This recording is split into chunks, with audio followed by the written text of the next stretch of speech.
Queridos, a paz do Senhor. Para mim é um prazer estar novamente aqui com vocês, né? Sintam-se abraçados, sintam-se beijados, mãos apertadas, né? Espero que vocês estejam com suas Bíblias abertas, porque é mais uma escola bíblica dominical. E para mim é uma honra estar aqui, né, nesse início de ciclo. Estamos iniciando mais um ciclo agora de escolas bíblicas dominicais, né?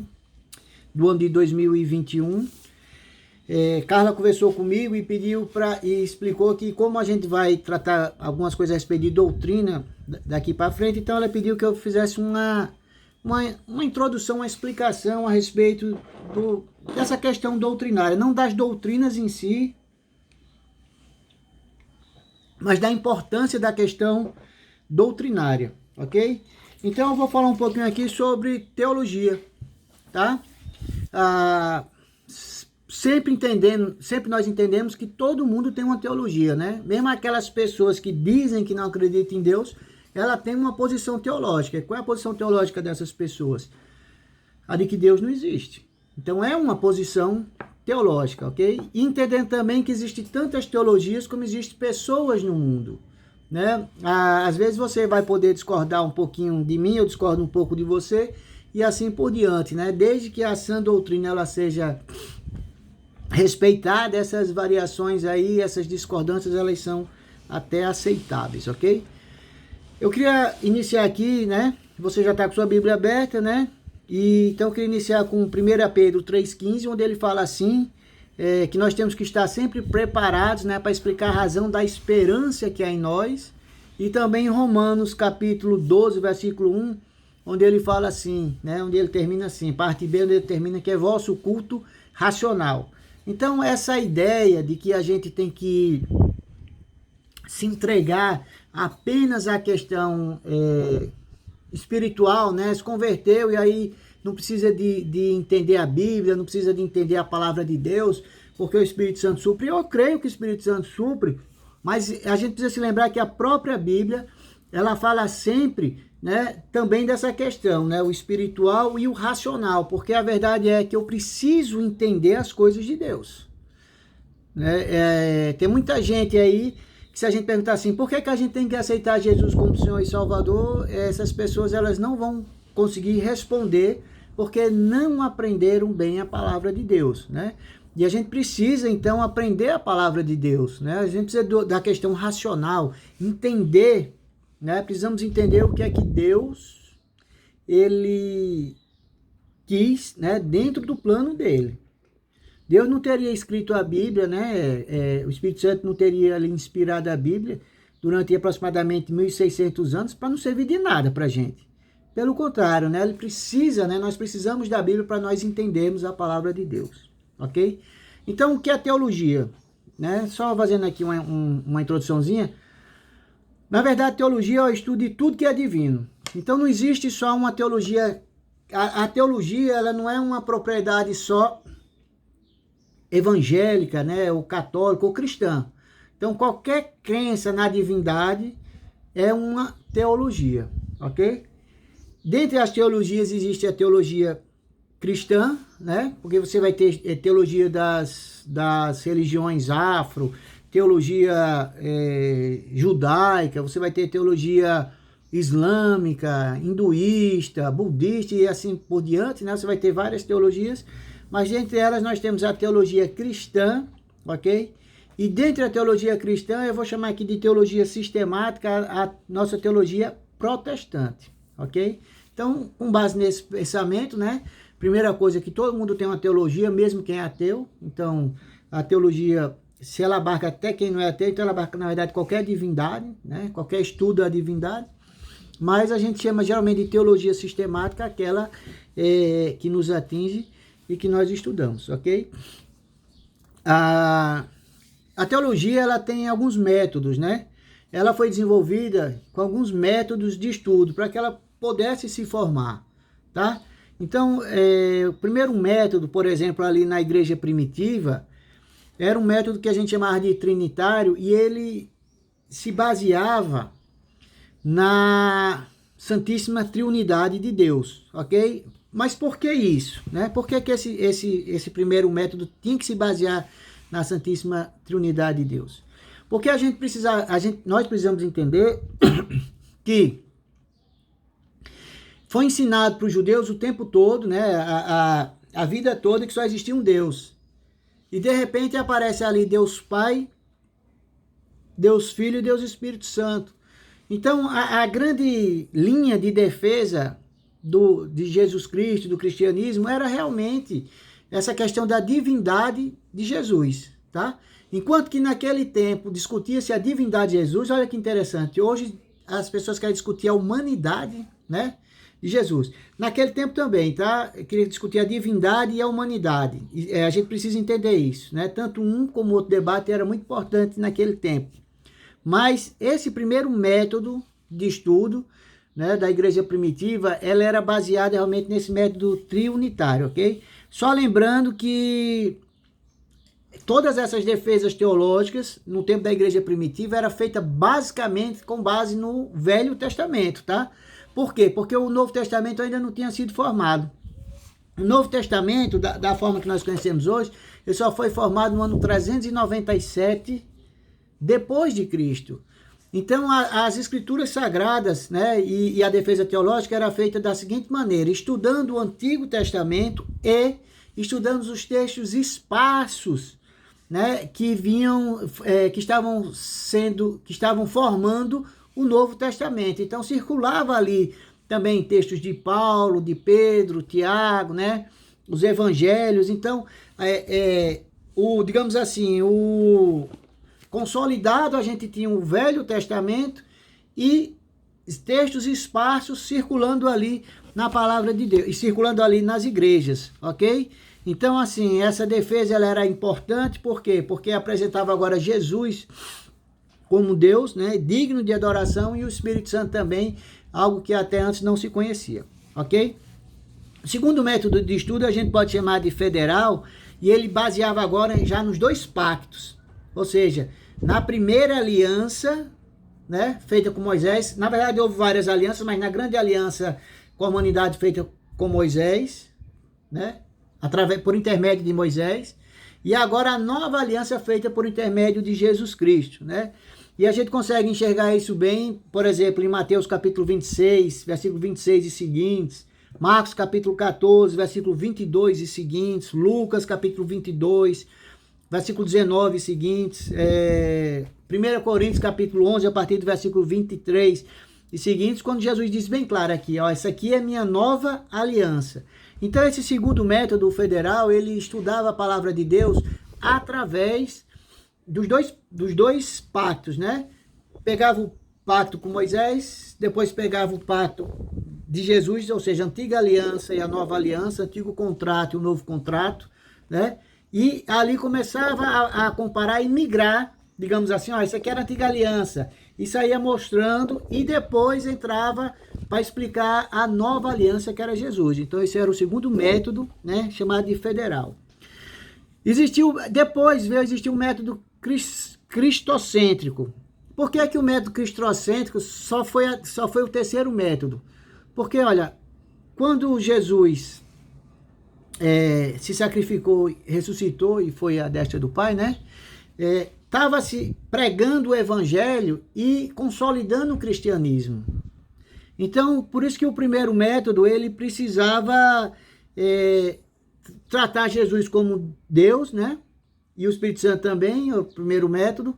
O segundo método, ele precisava comparar as duas alianças. E o terceiro método agora, o cristianismo, ele já estava consolidado. Cristo já era conhecido, digamos assim, amplamente conhecido, e agora sim, a gente já podia, digamos assim, ter uma teologia que tivesse Cristo como centro, né? E aí ela fosse se expandindo, né? Fosse aumentando os círculos, alcançando o Velho Testamento, os ensinos do Novo Testamento e os ensinos do Novo Testamento também, tá? É mais ou menos ali como está em João 3,16, né? Quando diz assim, porque Deus amou o mundo de tal maneira que deu seu Filho unigênito para que todo aquele que nele crê não pereça e tenha a vida eterna. Então era como se fosse pegar esse versículo e aí fosse se expandindo, né? Então vamos entender agora o pecado, né? Vamos entender o amor de Deus pela humanidade, vamos entender o pecado. E assim esse ciclo ia se expandindo, né? Chegando até, digamos assim, a criação do homem, o seu pecado e a questão da redenção, ok? E depois veio um quarto método que foi quando começou já, digamos assim, uma questão mais não é científica, mais pedagógica. E inicia-se ali um quarto método, que era o método sintético, que a teologia se baseava em Deus, depois no homem, depois ia se baseando em Cristo, na redenção e nas últimas coisas, ok? Então, quando eu falo agora, isso aqui agora que eu acabei de falar, eu falei em métodos teológicos, como a teologia começou a desenvolver para que a gente pudesse entender melhor a doutrina de Cristo, ok? Isso são métodos. Eu vou falar agora de divisões da teologia, que é diferente de métodos, e vou explicar depois qual é a diferença, tá? Então, vamos lá. Eu vou falar das principais divisões, ok? Então, assim, uma primeira divisão da teologia que a gente pode falar é a teologia natural. E o que é que essa divisão da teologia, então, ela trata, né? Ela trata dos atributos e vontades de Deus vistas e enxergadas na natureza. Eu posso pegar, por exemplo, ali o Salmo 19, versículo 1, né? Quando ele ali vai enaltecer a natureza, ele diz assim, né? Os céus proclamam a glória de Deus e o firmamento anuncia as obras de suas mãos, né? Um dia discursa a outro e uma noite revela conhecimento a outra noite. Não há linguagem nem há palavras e deles não se ouve um som. No entanto, por toda a terra se faz ouvir a sua voz e as suas palavras, até aos confins do mundo. Então, assim, observar a natureza, essa divisão, ela estuda a observação da natureza, né? Através da observação da natureza, vê os atributos e a vontade de Deus. É mais ou menos a parte que toca a ciência, né? Então, assim, a gente está vendo que a ciência cada vez mais, ela começa, né, a defender, digamos assim, a nossa teologia, né? A criação e outras coisas que elas começam a ser descobertas através da ciência, né? É até interessante porque o que me fez estudar biologia foi justamente isso, né? Eu achei que eu devia não só estudar teologia, aprender teologia, mas eu precisava estudar alguma ciência também para que eu tivesse argumentos com aquelas pessoas que não acreditavam na palavra de Deus, ok? Mas aqui a gente precisa ter um cuidado porque pode haver também umas distorções. Por exemplo, São Tomás de Aquino, ele igualou a teologia natural à teologia bíblica. E quando ele fez isso, ele gerou um problema, né? Por quê? Porque a Bíblia, ela tem que ser a nossa única fonte, né, de fé e prática, fonte primária de fé e prática. Todas as outras fontes que a gente vai estudar, elas são derivadas e precisam estar submetidas ao crivo bíblico. Ok? E quando Tomás de Aquino ele começa a defender que a teologia natural ela tem a mesma força da teologia bíblica, ele tirou força, digamos assim, tirou autoridade, o termo melhor é esse, da palavra de Deus, e passou agora a dizer assim, não, o que você observa na natureza tem a mesma força da palavra de Deus, mesmo que aquilo pudesse ser contraditório. Ok? Tem um livro muito bom chamado A Morte da Razão, de Schaeffer, que ele vai tratar sobre isso aí, assim, e é excelente, ok? Outra teologia que a gente precisa, outra divisão da teologia é a teologia exegética. E o que é que ela faz? Ela pega os escritos da palavra de Deus, e ela vai ver a época, ela vai ver a origem que foi escrita, o conteúdo da palavra de Deus, o caráter da palavra de Deus, a integridade que está aqui, vai estudar a autenticidade dos livros bíblicos, né? Princípios de interpretação, exposição bíblica e aplicação. Essa é a divisão da teologia exegética, tá? É interessante aqui, por quê? Porque a gente conhece a exegese, né? Que, digamos assim, na forma simplificada, vai estudar o significado das palavras. Nós conhecemos a hermenêutica, que é a interpretação bíblica, e nós conhecemos a homilética, que é a exposição da palavra de Deus. Então, quando a gente fala nessa divisão de teologia exegética, isso vai estar incluído aqui dentro, tá? Porque, digamos assim, é um estudo da palavra geral, né? Da exposição, da forma como a palavra de Deus vai ser exposta, tá? Só lembrando, essa questão, ela está ali desde o primeiro momento também, de interpretação da palavra de Deus. Se você pegar, por exemplo, sua Bíblia e abrir em 2 Pedro, capítulo 3, versículo 15, né? Se puder, dê até uma pausa aí no vídeo, para que você possa abrir e ler, né? Você vai ver que ela diz, lá em 2 Pedro, capítulo 3, versículo 15, que Pedro, ele escrevendo, né? Ele vai dizer assim: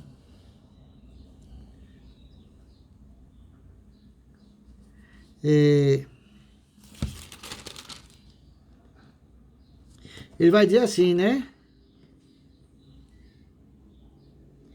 2 Pedro, capítulo 3, versículo 15. Deixa eu ver aqui. 2 Pedro. Ele vai dizer assim: e tende por salvação a longanimidade de nosso Senhor Jesus Cristo, como igualmente o nosso amado irmão Paulo vos escreveu, segundo a sabedoria que lhe foi dada. Aí versículo 16 diz: ao falar acerca desses assuntos, como de fato costuma fazer em todas as suas epístolas, nas quais há certas coisas difíceis de entender, né? Então aqui Pedro está falando já nessa questão da exegese, né? Da interpretação bíblica. Ó, Paulo escreve algumas coisas, né? Elas são difíceis de entender, e é interessante que ele diz assim, ó, depois que ele fala difícil de entender, ele diz que os ignorantes e instáveis deturpam, como também deturpam as demais escrituras para a própria destruição deles, né? Então essa questão essa preocupação de interpretação correta da palavra está no próprio Novo Testamento aqui, né? E sempre existiu, né? Sempre existiu essa deturpação da palavra, e Pedro aqui, ele está sendo muito claro com relação a isso, ok? Lembrando que o autor da palavra, claro, que é inspirado pelo Espírito Santo, mas o que a Bíblia é? É a própria exposição da palavra de Deus, né? A forma como a palavra de Deus, o modo como a palavra de Deus, né, está sendo exposta, né? Uns têm uma escrita mais fácil, outros autores da Bíblia têm uma escrita mais difícil da gente entender. Quando a gente começa a se acostumar com a palavra de Deus, se você lê Hebreus ou você lê Paulo, você nota que é uma escrita muito mais aprofundada, né? Eles exporam, a forma como eles expuseram a Bíblia é uma forma muito mais aprofundada do que se você lê Pedro ou João, né, que eram pescadores, que é uma forma mais simplificada, ok? Outra divisão da teologia é a divisão histórica, né? E o que a divisão histórica faz? Ela estuda o desenvolvimento histórico das doutrinas, né? Como assim, pastor Eduardo, o desenvolvimento histórico das doutrinas? Se você pegar, por exemplo, a carta de Paulo, e você for lá em 1 João, capítulo 1, do versículo 1 ao 3, você vai ver que João, ele está defendendo, 1 João, né? Ele está defendendo que Jesus, ele veio em carne, né? Ele diz assim, ele diz principalmente, né? Ele diz, o que temos visto e ouvido, né? Principalmente versículo 3, né? Os que nossas mãos apalparam, né? E assim vai, dizendo que realmente Jesus, ele veio em carne também. Ele não veio só em espírito, né? E por que ele escreveu isso? Porque na época estava havendo uma heresia, né? Sendo criada uma heresia gnóstica, que dizia que não, que Jesus veio só em imagem. Ele não era realmente um homem, porque essa doutrina herética dizia que o pecado estava na carne. E defendia, inclusive, que você podia fazer o que quisesse com a carne, que não tinha problema nenhum, mas que o espírito é que precisava se manter limpo. Ou seja, podia pecar à vontade e etc. Então, João, ele está defendendo isso. Mas como é que eu consigo, então, entender melhor, né? E por que isso é importante? Porque me ajuda a interpretar melhor a palavra de Deus. Agora, quando eu ler 1 João com isso na mente, aí eu vou ler aqui o versículo 1, 2 e 3 do primeiro capítulo, então eu consigo entender bem essa questão, né? Por que que João botou aqui o que temos visto e ouvido, né? O que é que nossas mãos apalparam? Por que está escrito isso aqui, né? Porque ele estava defendendo realmente essa heresia. Então, a doutrina, essa divisão da teologia histórica, ela vai tratar a respeito disso, né? E só lembrando também que isso aí é importante, porque é importante que a gente estude isso. Porque nós, evangélicos, não acreditamos que a igreja evangélica é a detentora da sabedoria. Nós é que somos detentores, digamos assim, do conhecimento da palavra de Deus. Já, vou usar como exemplo a igreja católica, já a igreja católica não, ela acredita que a igreja que é detentora do conhecimento da palavra de Deus. Tanto é que a autoridade da igreja católica é igual ou superior à autoridade da Bíblia. Todo pensamento católico que for contra a palavra de Deus prevalece sobre a palavra de Deus. E, na verdade, toda heresia, né, a maioria das heresias é assim. Se você pegar qualquer outra religião ou seita, você vai ver que esses grupos, eles têm ensinamentos que são contraditórios da palavra de Deus. Eles se dizem cristãos, mas têm ensinamentos que são contra a palavra de Deus. Né? Então a nossa grande diferença é essa, que nós acreditamos o quê? Que a palavra de Deus é nossa regra de fé e prática. E tudo que a gente pensar vai ter que estar submetido aqui. Porque senão eu posso criar agora um pensamento que vai contra a palavra de Deus, né? Dizer assim, não, agora o adultério não tem problema nenhum. Ah, eu acho que o adultério não tem problema nenhum. E aí, coloco isso como superior à palavra de Deus, né? E isso vai prevalecer. Isso, por exemplo, é o caso dos mormons, né? Que acredita que um homem pode se casar com mais de uma mulher e que isso não tem problema nenhum. Então, isso é um exemplo de quê? De que o ensinamento de um grupo, ele passa a ser superior à palavra de Deus. E aí tem que ser o nosso cuidado, aí tem que ser o meu limite. O meu limite está aqui na palavra de Deus, ok? Eu posso até ter um comportamento contraditório da palavra de Deus, mas eu tenho que reconhecer que é pecado, porque aqui é que está o meu limite, ok? E então isso é muito importante que a gente entenda, né? Enquanto esses grupos acreditam que o conhecimento está na igreja, nós acreditamos que o conhecimento, nós evangélicos, está em nós, né? Através da procura da palavra de Deus, limitados pela palavra de Deus, ok? Uma outra divisão da teologia que eu posso falar é a teologia prática, que ela vai ser dividida agora em homilética, catequética e litúrgica, certo?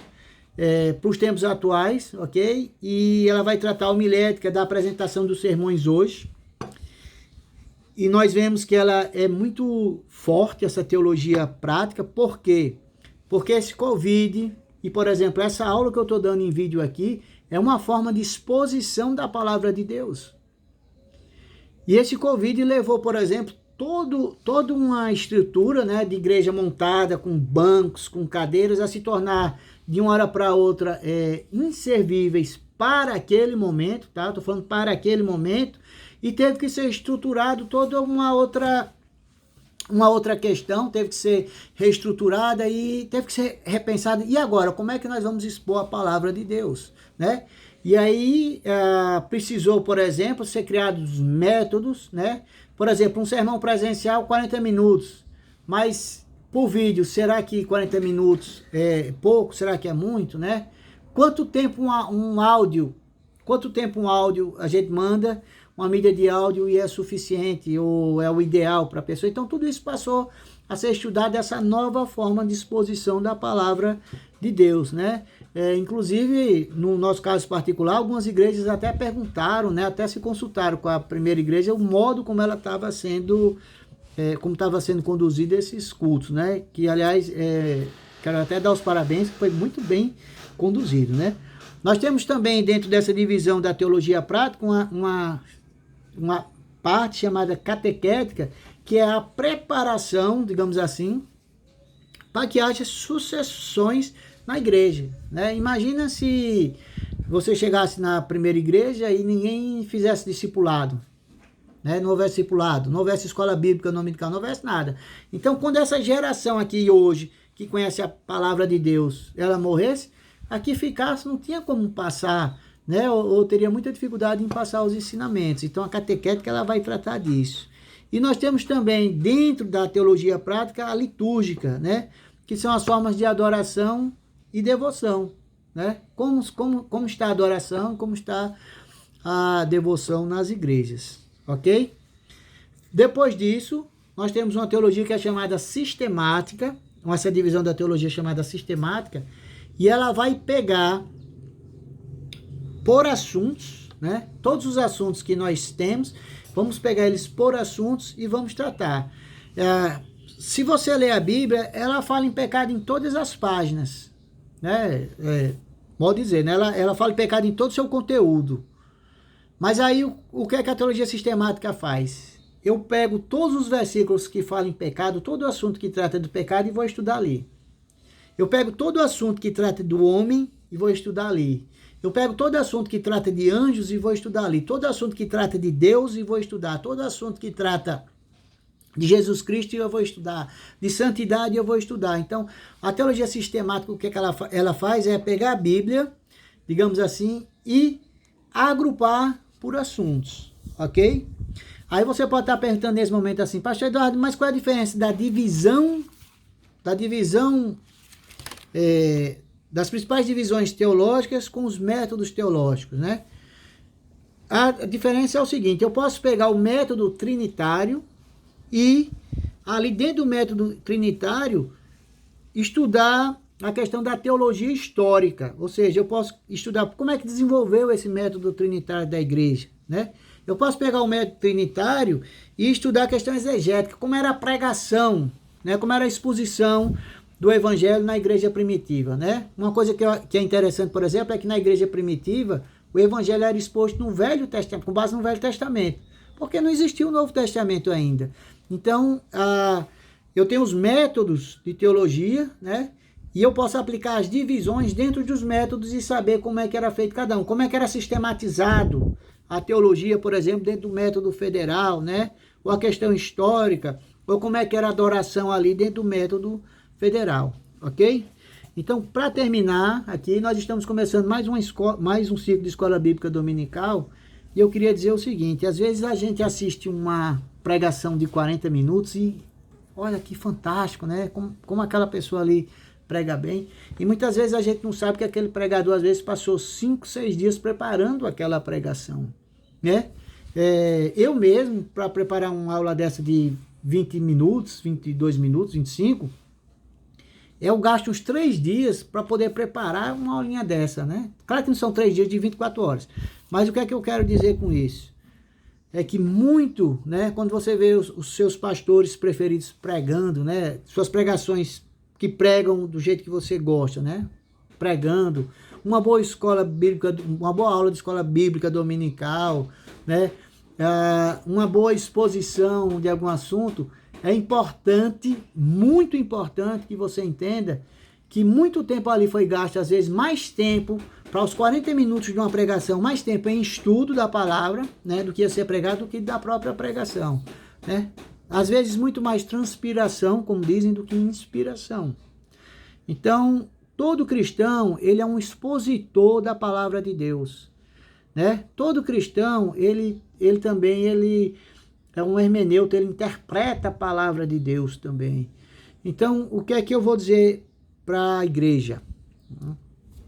Aproveite esse novo ciclo, né? Faça um compromisso com Deus, faça um compromisso com você mesmo, aprenda a palavra de Deus, se esforce, transpire, né?